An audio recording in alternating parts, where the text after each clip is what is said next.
काय आहे तर तो म्हणायचं विरगळ आहे. मग त्याचा अर्थ काय तर तो म्हणायचा अरे असं काही नाही, ते एक व्यक्ती असतात लढाई करतात आणि ते मरण पावतात आणि मग नंतर त्याला नेण्यासाठी स्वर्गातून अप्सरा येतात.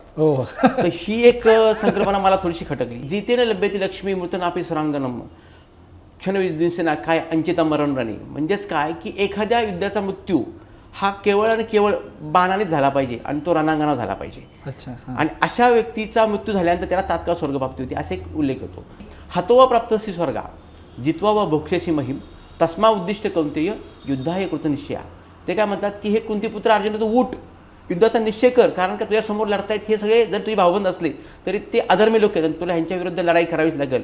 आणि लढाई केल्याच्या नंतर जर ह्या युद्धामध्ये तुझा जर मृत्यू झाला तर तुला तात्काळ स्वर्गप्राप्ती होणार आहे आणि ह्या लढाईमध्ये जर तुझा विजय झाला तर तुला ह्या पृथ्वीचं राज्य उपभोगास मिळणार आहे. सर्वसाधारणतः आपण जर बघितलं तर विरगाचे जवळपास 40 प्रकार मी यावर्षी डिस्क्राईब केलेले आहेत. जो पण पृथ्वीवरती सूर्यचंद्र आहेत तो पण ह्या जागेची, ह्या ठिकाणाची, ह्या व्यक्तीची, ह्या कार्याची ही आठवण चिरकाल टिकून राहील असा त्याचा अर्थ असतो. त्या आगीमध्ये अशी तिला ढकललं जायचं असायचं आणि ढकलल्याच्या नंतर ती स्त्री त्या अग्नीतून बाहेर येऊ नये म्हणून तिच्या बाजूला काही लोक असे काट्या घेऊन उभे असायचे. आणि साहजिकच ज्यावेळेस ती एखादी स्त्री त्या अग्नीमध्ये तिने प्रवेश केलेला असतो त्यावेळेस तिला ती भाजत असतो, त्यावेळेस ती जोरात ओढायचा प्रयत्न करते. मग अशा वेळी तिचा आवाज बाहेर येऊ नये म्हणून जोरात वाद्य वाजवले जायचे. बापरे. त्या ठिकाणी गाढव दाखवले असतं आणि त्याच्या खालच्या बाजूला एक बाई दाखवली असते आणि गाढवाचा आणि त्या बाईचा संकर दाखवलेला असतो, जेणेकरून असं कृत्य कोणी करू नये.